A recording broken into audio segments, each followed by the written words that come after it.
Estamos de volta aqui no Papo com Ela e hoje a gente vai falar sobre o autismo. E para isso nós recebemos aqui nos estúdios do Papo com Ela a presidente da Associação de Amigos do Autismo do Estado de Mato Grosso, Kelly Veiga. Kelly, muito obrigada por ter aceitado o nosso convite para que a gente pudesse conversar e entender um pouquinho mais sobre esse transtorno. Obrigada a vocês, a gente que agradece esse espaço para a gente poder estar falando um pouquinho mais sobre o autismo. Kelly, nós temos aí um certo preconceito ainda sobre o que é conviver com uma pessoa autista? Temos, porque hoje em dia o autismo, muitos taxam de uma criança mal educada, uma criança birrenta, né? Então, assim, acho que é uma criança sem limites, ou um adolescente, até mesmo um adulto, né? Então a gente sofre muito preconceito com isso, com a falta de informação, né? Então a gente tenta ao máximo fazer uma conscientização e sensibilização para a população, para estar entendendo e ter um olhar mais sensível às pessoas. Kelly, quando a gente pensa numa pessoa que tem o transtorno de autismo, o que é que isso afeta na sua convivência, no seu dia a dia e como identificar que uma criança, por exemplo, tem o transtorno? Então, assim, os primeiros sinais são a questão do contato visual, ou uma criança que é muito apática, né, que ela, às vezes ela está olhando para o nada, de repente ela sorri ou chora desesperadamente, ou uma criança que chora muito, que não para, a questão que o barulho incomoda, uma criança que não faz uma interação social, né? E também a questão da fala. Ela tem um atraso de fala, muitos autistas, né? E tem o autismo que a partir dos 3 anos ele começa a aparecer na criança, né? Ele começa a apresentar os sinais. Então, assim, os pais têm que estar muito ligados na questão do desenvolvimento. Viu alguma coisa, percebeu da questão da interação, ele não está falando, ou ele não está interagindo com os amiguinhos, até mesmo com o pai ou com a mãe, procura um pediatra, já começa uma avaliação, porque às vezes pode ser um atraso no desenvolvimento, mas também pode ser autismo.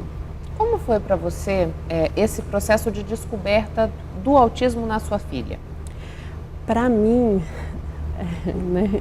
Para mim foi um pouco doloroso, né? Foi muito difícil porque a gente sonha todo com o futuro, né? E ela, já desde os 6 meses, ela apresentava os sinais, ela não sorria, né? Eu brincava, ela não sorria, ela não chorava, era uma criança apática, né? Eu colocava assistindo, ela ficava, aí ela começou a andar, ela não falava também. E ela não interagia, ela tinha fixação por escovas de dentes, né? Ficava olhando para o ventilador ou rodava uma rodinha. Aí eu comecei a observar. Aí o médico Google, que a gente sempre vai no Google, aí eu vi que tinha os sinais do autismo. Em primeiro momento eu não aceitei. Eu achei que era uma questão da personalidade dela, né? Que era uma coisa da minha cabeça. Aí novamente sinais mais fortes, a questão de tampando os ouvidos, a questão do barulho para a gente sair. Aí eu fui atrás de um médico. Depois de 1 ano de investigação e terapias contínuas, aí veio o diagnóstico. Assim, a gente fala que do luto a gente vai para a luta, né? Eu chorei muito, até hoje de vez em quando eu choro, porque a gente tem a gente é mãe, né? E assim, ela teve um desenvolvimento muito grande, né? E com ela eu aprendi a dar valor em pequenas coisas. Com ela eu aprendi o significado do amor, né? Apesar que eu tenho mais filhos, mas com ela, com as limitações dela, eu aprendi a dar valor a pequenas coisas que na minha vida eu não dava. Um sorriso, abrir e fechar um botão, né? Subir o zíper, escovar os dentes sozinha, comer sozinha, pedir água. Isso é natural para uma criança pequena, mas para nós é uma vitória enorme. Hoje ela está com 8 anos, né? O que você observa desde o momento em que você descobriu que ela tinha o transtorno até agora, né? O que ficou mais difícil, o que ficou mais fácil, como que teve que adequar essa rotina? A gente muda toda uma rotina de casa, né? Com a questão das terapias, de todo o apoio que a gente dá para ela. Assim, minha vida mudou completamente. né? Eu vivo muito em função dela também, dos meus outros 2 filhos, que não estão dentro do espectro. Eu tento dar a melhor forma, tratar todos iguais, né? Porque eu quero que ela seja inclusa. Mas eu vi que ela ainda tem muita dificuldade da interação social. Ainda é muito prejudicada. E a gente sofre muitas vezes com preconceito, às vezes dentro da própria família. Né? Então assim, a gente às vezes não é convidado para festa de aniversário, finais de ano, né? A gente acaba ficando excluído. Né? E assim, a gente quer levar os nossos filhos para eles aprenderem a viver em sociedade, para eles estarem inclusos de verdade. Essa é a maior dificuldade que eu passo. E Kelly, vamos lá. Temos uma trajetória, mudou a sua rotina, mas também trouxe muito forte para você uma militância, né? Foi. Hoje você está envolvida com a associação, né, que trata a questão do autismo. Como você estava me dizendo, é o seu 3º ou 2º mandato como presidente? É o 2º mandato como presidente da associação. Como é estar nessa posição? Como é estar ali como um sustento para essas famílias, para essas mães e esses pais que se descobrem na mesma situação que você se viu há 8 anos? Você me pegou, né?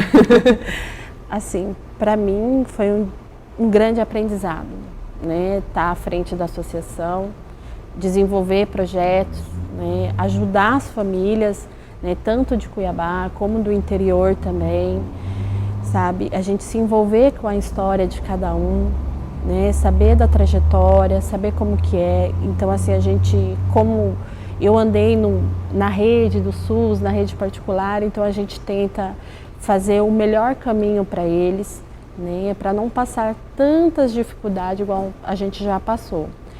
E assim, a gente garante os direitos dele, a gente luta, a gente vai via Ministério Público, Defensoria, né? Problema escolar, a gente vai no município, no estado, no particular também. Então assim, a gente tenta dar todo o amparo para as famílias. Quando a gente pensa nessas famílias, Kelly, chegaram alguns relatos, queria até dizer para quem está assistindo o programa que hoje a gente está falando sobre o autismo diante de um pedido de uma telespectadora que sugeriu que a gente gravasse um programa, fizesse um programa tratando justamente do autismo para trazer luz sobre esse assunto, para que também ajude a desfazer esse preconceito que ainda é tão vigente na nossa sociedade. Quando a gente pensa nessas famílias, Kelly, chegaram informações que algumas não conseguem lidar com a descoberta do autismo dentro do seu seio familiar. Então, algumas pessoas que chegaram até a cometer suicídio, né? Como que está essa realidade hoje nesse seu convívio com o autismo aqui em Mato Grosso? É uma triste realidade, né? E assim, muitas famílias não aguentam, porque é muita pressão, às vezes a própria família vira as costas para essa mãe ou para esse pai. Então assim, fica uma sobrecarga enorme, porque tem muitos autistas que são severos, né? Tem a questão da autoagressão, entram em crise, né? Às vezes fogem, que a gente já teve aqui em Cuiabá casos de 2 autistas que fugiram de casa, né? Então assim, é bem recorrente, é uma triste realidade. E assim, a gente como associação, a gente tenta dar o suporte para essa família, né? Igual a gente estava conversando de uma família que é uma avó que cria, ele é um autista severo, uma criança ainda, e através do conselho tutelar, que a gente tem essa parceria também com o conselho tutelar, chegou até a nós, né? Aí a gente se mobilizou, levou remédio, vai estar acompanhando, a gente conseguiu médico também para ela. Agora a gente está com outro caso também do interior, Bom Jesus do Araguaia, que a gente está providenciando para estar vindo até Cuiabá, para a criança estar fazendo um atendimento. Então assim, é bem recorrente, é bem difícil para nós, mães, pais. Muda, né? Você tem que correr atrás de terapia, vai aqui, vai ali, às vezes fecham as portas. É uma carga, não carga, eu falo. É uma coisa que a gente tem que lutar diariamente. É um desafio, na verdade. Um desafio. E Kelly, pensando agora nessa rede de amparo para os autistas, Mato Grosso está bem estruturado para garantir um tratamento de qualidade? Infelizmente, não. A gente tem a rede do município de Cuiabá, né, que o novo pronto-socorro, HMC, ele tem 2 psiquiatras infantil que atende, né?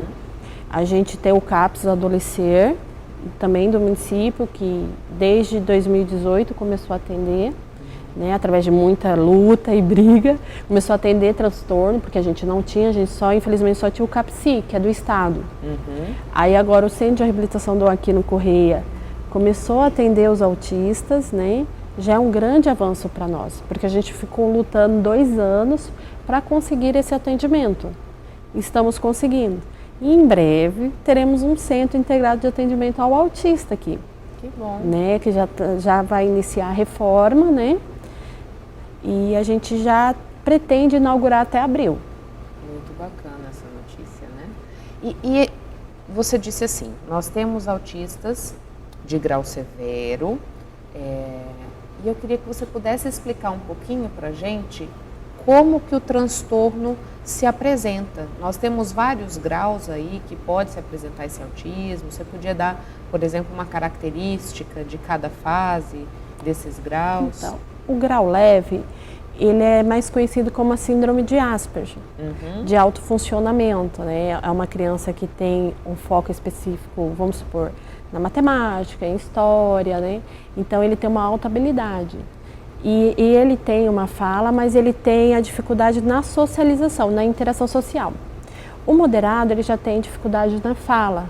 Tem muitos que são verbais e não verbais, que não tem fala nenhuma, mas se comunica através de imagens, né? É tudo trabalhado. E o severo, ele vem mais comprometido, a questão motor, a questão da fala, ele não fala, então assim, a interação social não tem, então é um grau bem mais comprometido, né? Então tem que iniciar desde pequeno para ter uma qualidade de vida melhor. A gente consegue transitar nesses graus, por exemplo, quanto mais cedo eu descubro, inicio um tratamento, eu consigo reverter um quadro de severo para moderado? Consegue. Ou de moderado para leve? Consegue. Se você identifica os sinais desde pequeno, tem um estudo que fala que até 5 anos você consegue desenvolver bem a criança. Depois dos 5, ela tem um desenvolvimento, mas é um pouco menor, né? Então, assim, quanto mais cedo começar, ele tem a possibilidade de andar entre os 3 graus. A gente tem casos de graus severos que passaram para moderados, né? E tem casos de moderados que passaram para o leve. É tudo em estimulação, né? E como a gente sabe que a maioria das famílias não tem condições financeiras de ter essa estimulação, porque todo dia tem que ter uma estimulação. É fonoaudióloga, terapia ocupacional, ecoterapia, tem crianças que precisam de nutricionista, né? Fisioterapia, tem terapia ocupacional, porque é tanta terapia, psicóloga, psicopedagoga. São várias frentes de trabalho, né? São, e cada uma tem que andar, se conversar para fazer um trabalho para ele poder desenvolver. E hoje Mato Grosso vive com quantos autistas aqui no estado? A associação tem esse número? Olha, a gente tem uma estimativa, né? Agora, através do censo que foi aprovado, a gente vai poder ter uma forma, assim, uns dados mais concretos, né? Então, assim, tem uma estimativa de 10 mil autistas aqui no estado, mas eu acredito que tenha bem mais, porque todo dia é um diagnóstico novo, então, assim, eu acredito que tenha bem mais de 10 mil pessoas. Entre crianças, adolescentes e adultos. E o que está recorrendo, muitos adultos recebendo diagnóstico de autismo. E como que se dá isso? Né? Como que é quando eu recebo esse diagnóstico quando eu já sou adulto? O tratamento é mais complicado? Ou isso é uma coisa que você não conseguiria me explicar assim? Olha, eu não conseguiria muito te explicar, mas assim, né? Pelos depoimentos que a gente vê, às vezes, muitos pais aceitam, né? Que, assim, porque às vezes o pai é autista e tem um filho autista, né? Ou a mãe é autista e tem um filho autista. Então, assim, elas acabam vendo o filho e delas serem mais leves, elas conseguem lidar melhor, aceitam mais. Né? Na verdade, se vê na criança. Né? Uhum. Já os adolescentes é um pouco mais complicado, porque eles não aceitam a questão da adolescência, né? Então muitos não aceitam que falam que eles são autistas, né? Então, e assim, tem um alto índice de suicídio, porque eles se sentem excluídos, eles se sentem que eles são diferentes, então eles acabam entrando em depressão. Kelly, a gente vai a um breve intervalo comercial e voltamos daqui a pouquinho falando sobre os casos de autismo aqui em Mato Grosso. É um instante só.